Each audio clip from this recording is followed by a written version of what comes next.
kata Abdullah bin Mas'ud, ada 3 hal yang membuatku heran dan bahkan sampai membuatku tertawa, kata Abdullah bin Mas'ud. 3 hal membuat aku heran, takjub, dan bahkan hal itu membuatku tertawa. Apa 3 hal itu?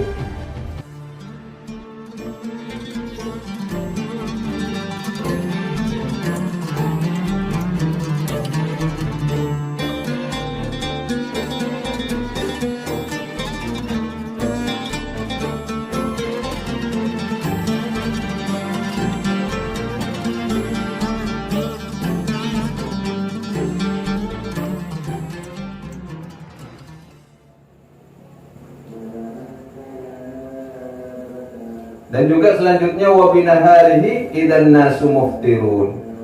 Dan harus menandai siapa penghafal Al-Qur'an binaharihi terhadap waktu siangnya. Idzan nasu muftirun, idzan nasu apabila ada manusia muftiruna mereka makan. Menandai dengan apa di saat manusia yang lainnya makan? Ya menandai dirinya dengan berpuasa. Harus membedai, menyelisihi apa? Menyelisihi. Harus beda.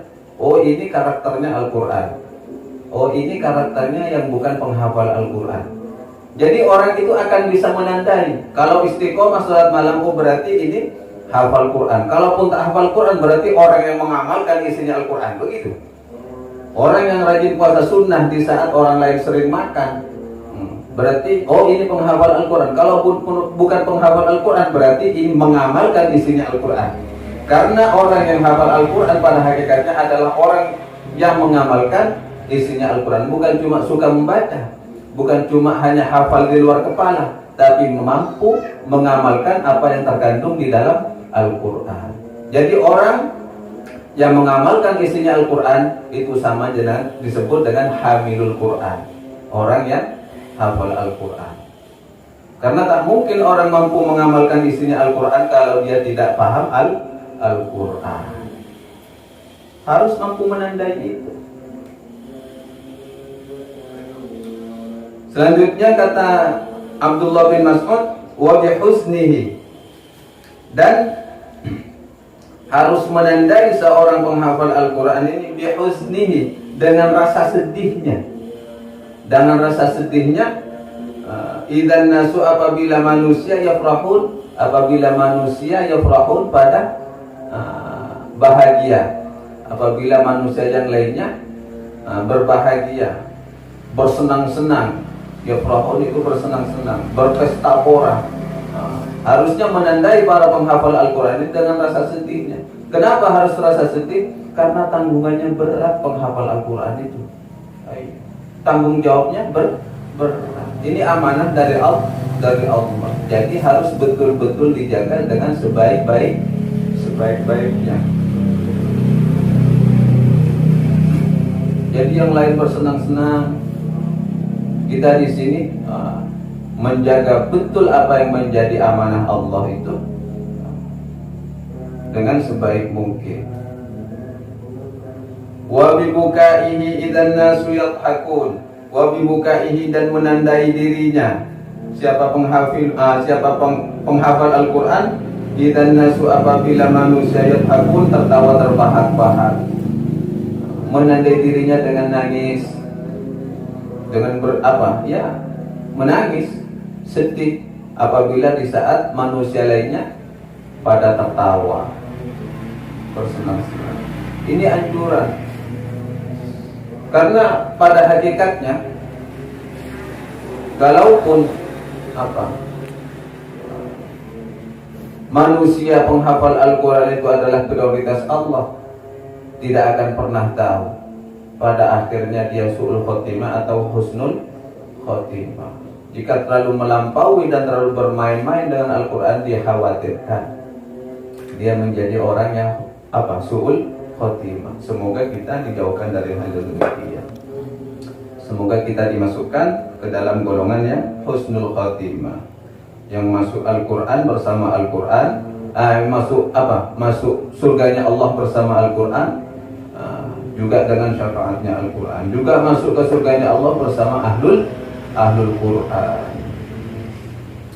Wa bisumtihi, dan selanjutnya kata Abdullah bin Mas'ud, hendaknya penghafal Al-Quran menandai dirinya bisumtihi, dengan diamnya.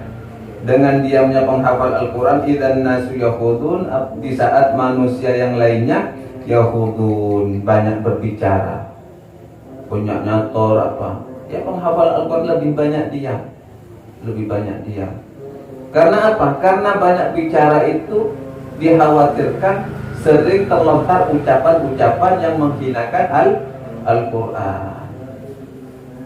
Artinya harus lebih bijak. Setiap apa kata-kata yang mau diucapkan itu harus dipikirkan dulu. Bukan pas berarti diam langsung diam membisu, tidak mau bicara, bukan. Menyedikitkan berbicara, itu sumtun namanya.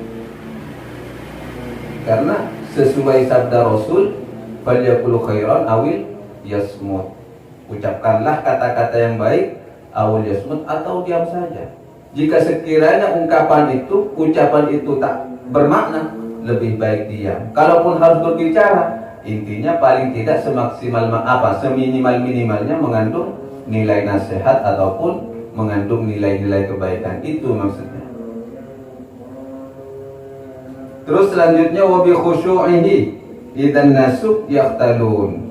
Dan para penghafal Al-Quran itu harus menandai dirinya dengan sikap khusyuknya. Apa khusyuk? Anteng, tenang, tawaddu, itu khusyuk namanya.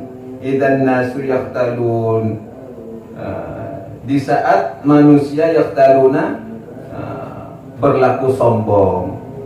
Idzan nasu, di saat manusia yang lainnya yaqtaluna, bersikap sombong.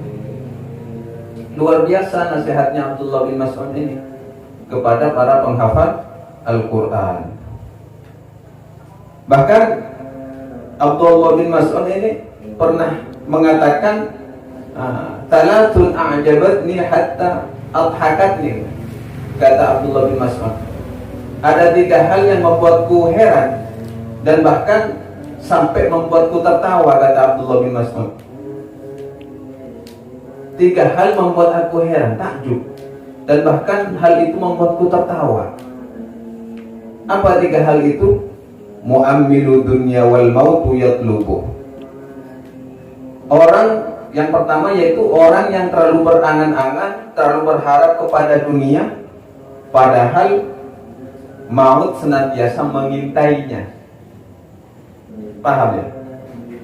Yaitu yang membuat saya tertawa itu, orang itu kok terlalu sibuk memikirkan urusan dunia, padahal maut itu, kematian selalu mengikutinya, selalu mengintainya. Terus yang kedua, wa ghafilun wa laysa bimaghfulin anhu. Yang kedua itu orang yang lalai dari perintah Allah itu, sementara dirinya tidak pernah dilalaikan. Apakah Allah pernah lalai kepada perbuatan kita? Tak pernah, kan? Sementara kita sering lalai terhadap perintah Allah. Dari kelalaian itu, semuanya pun akan dimintai pertanggungjawaban di akhirat. Terus yang ketiga, wadhahikun, yaitu orang yang suka terbahak-bahak padahal la yadri asaqit rabbul alamin alaihi amradin anhu. Orang yang suka bercanda, tertawa, terbahak-bahak padahal dia tidak tahu apakah Allah murka atau ridha gitu. Kenapa kok dia bisa tenang gitu, sampai bisa tertawa, terbahak-bahak, padahal dia tidak pernah tahu apakah Allah ridha atau murka kan kepada dirinya. Itu yang membuat saya tertawa, kata Abdullah bin Mas'ud.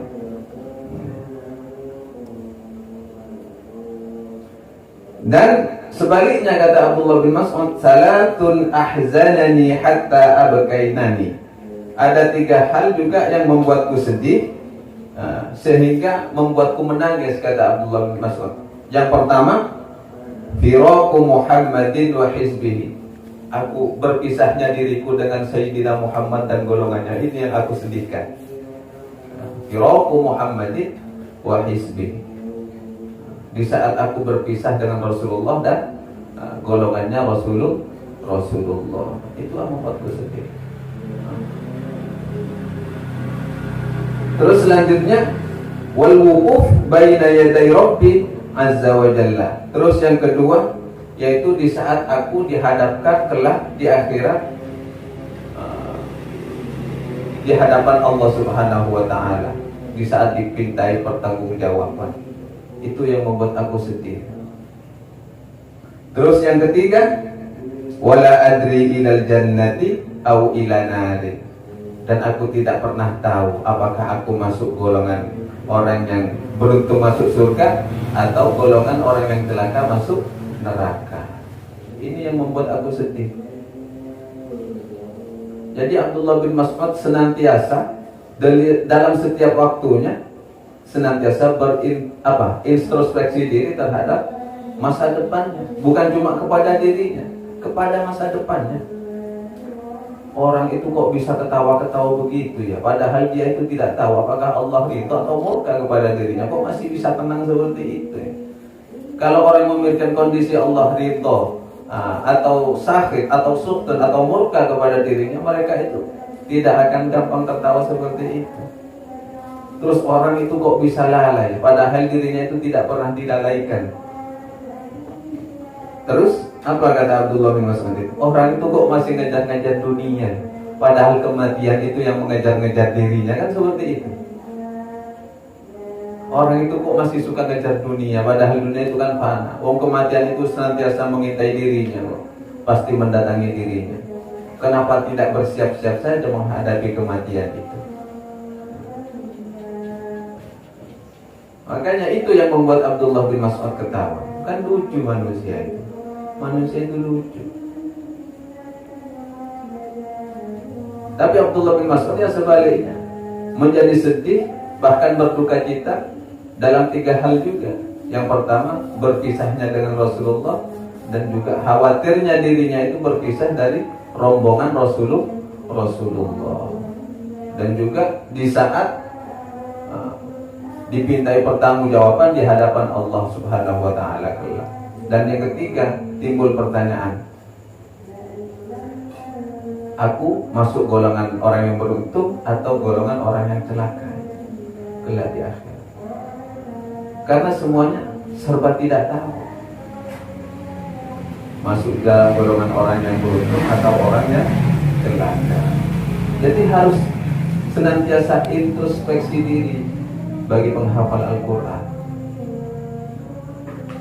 Jadi bagi kalian ini harus senantiasa mentafakuri diri kalian dan mengamalkan apa yang menjadi profesi kalian sebagai penghafal Al-Quran.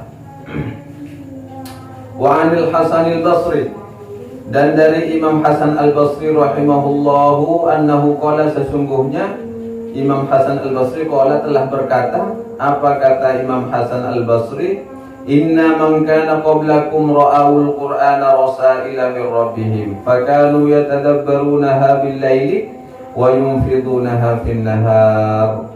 Inna,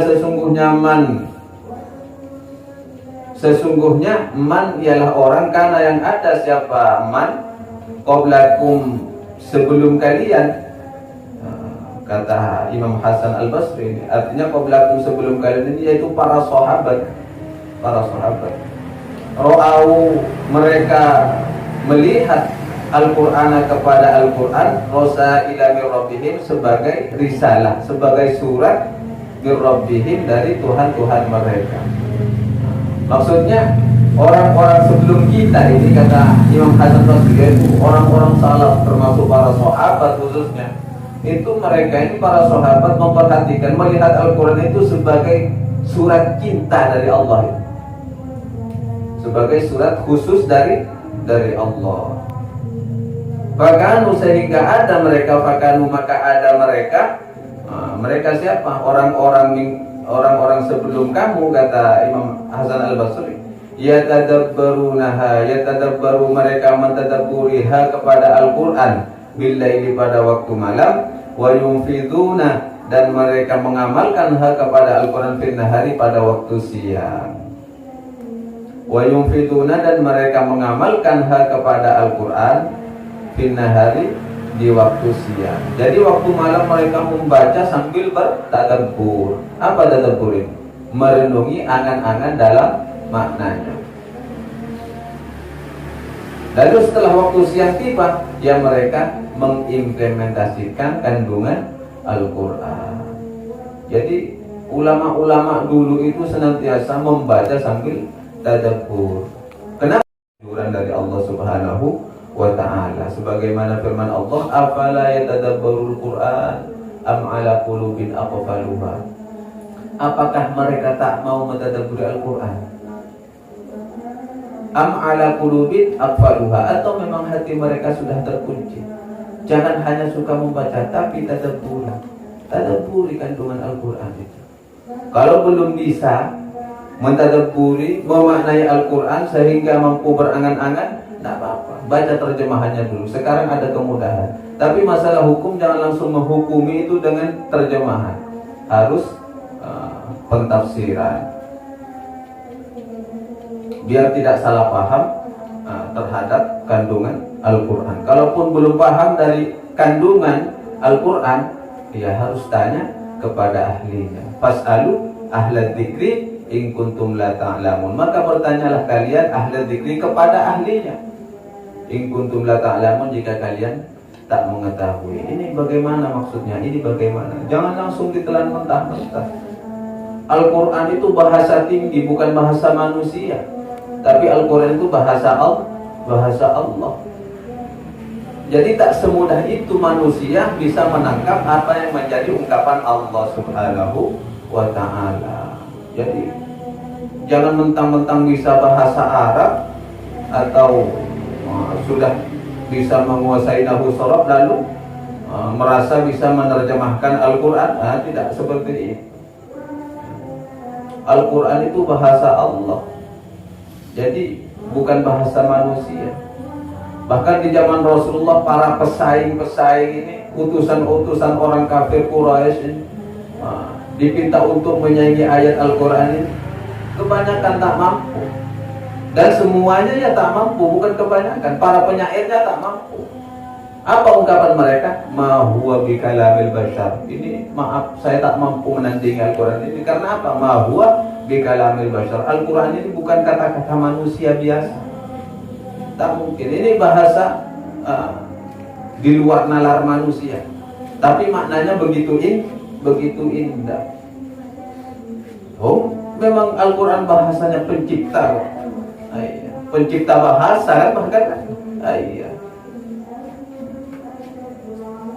Ma huwa bikalamil bashar.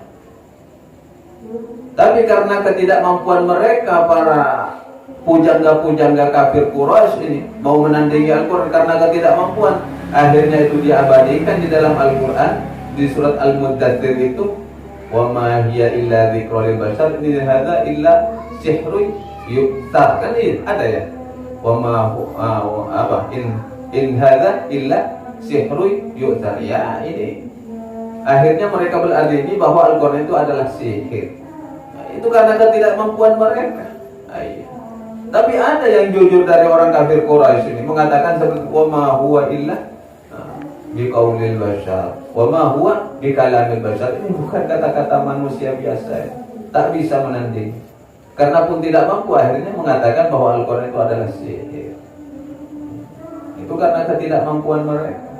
Jadi bagi orang, kalian jika tidak bisa menganalisa tentang Al-Quran, tak mampu, ya tanyakan kepada ahlinya.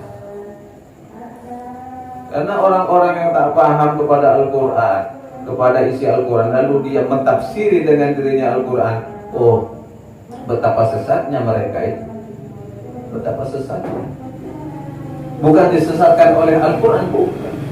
Tapi karena sesat oleh kebodohan dirinya. Maka berhati-hati.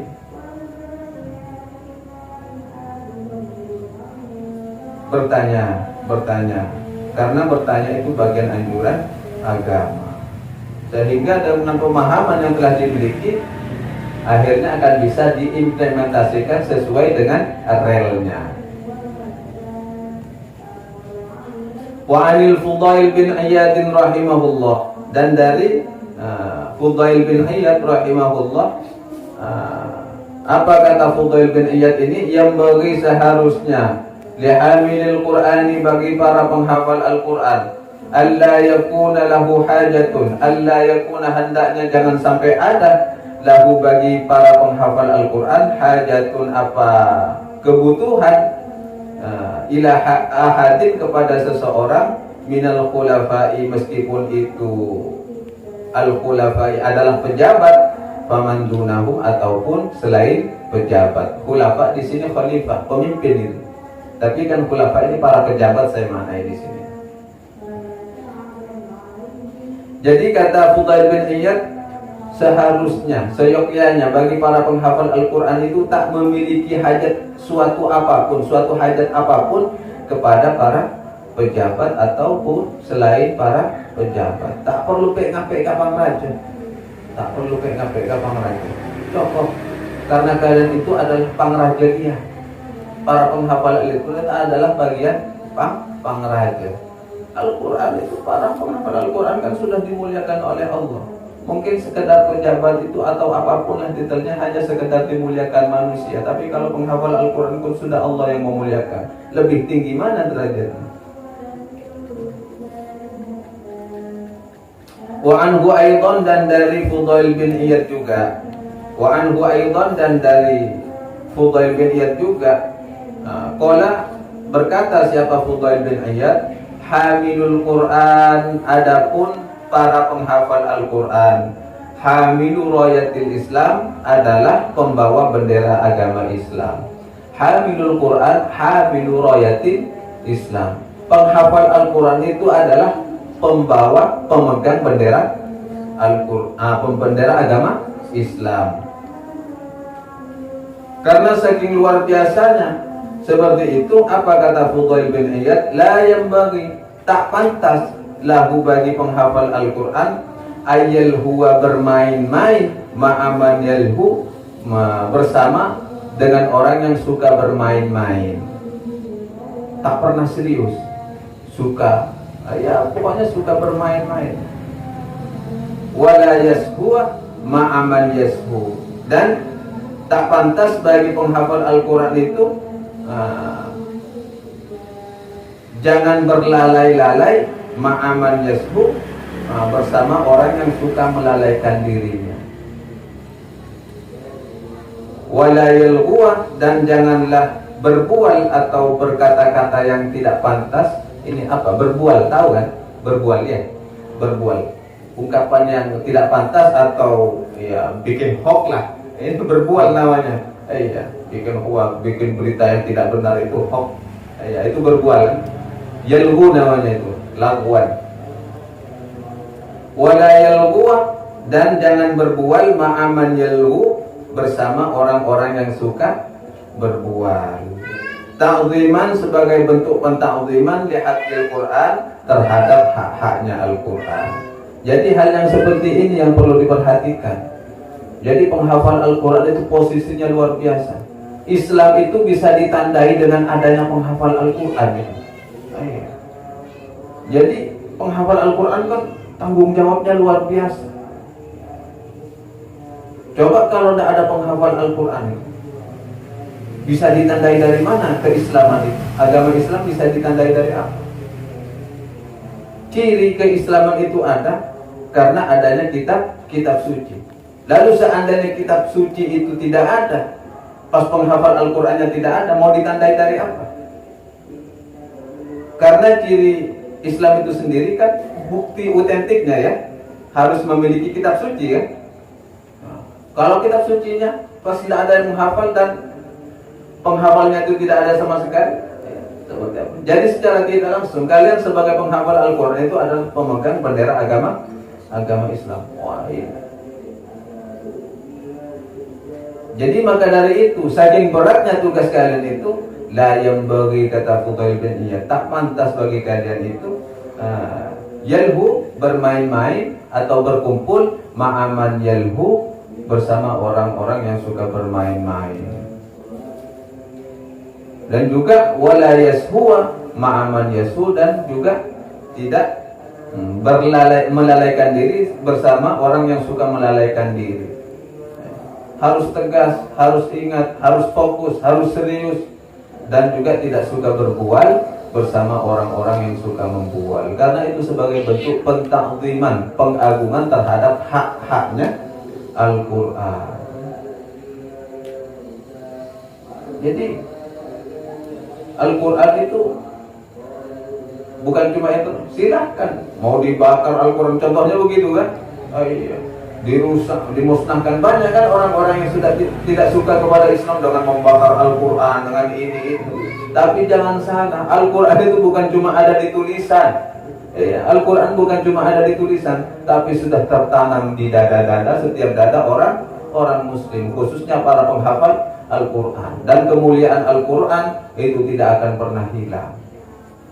Dan semoga kita berdoa kepada Allah, semoga Al-Quran senantiasa ditanam di dada-dada kita dengan rapi, dengan murni, tanpa tendensi suatu apapun, sehingga kita menjadi penghafal Al-Quran yang murni lillahi ta'ala ala hadhihi niyyah wa likulli niyatin salihah bil qabul wa tamami kulli mas'ul wa ma'mul bi jahi sayyidir rasul Muhammadin sallallahu alaihi wasallam. Al-Fatihah. A'udzu billahi minasyaitonir rajim. Bismillahirrahmanirrahim. Ar-Rahmanir Rahim. Maliki yaumiddin. Iyyaka na'budu wa iyyaka nasta'in. Ihdinas siratal mustaqim. Shiratal ladzina an'amta 'alaihim. Faslun wallahu a'lam. Assalamualaikum warahmatullahi wabarakatuh.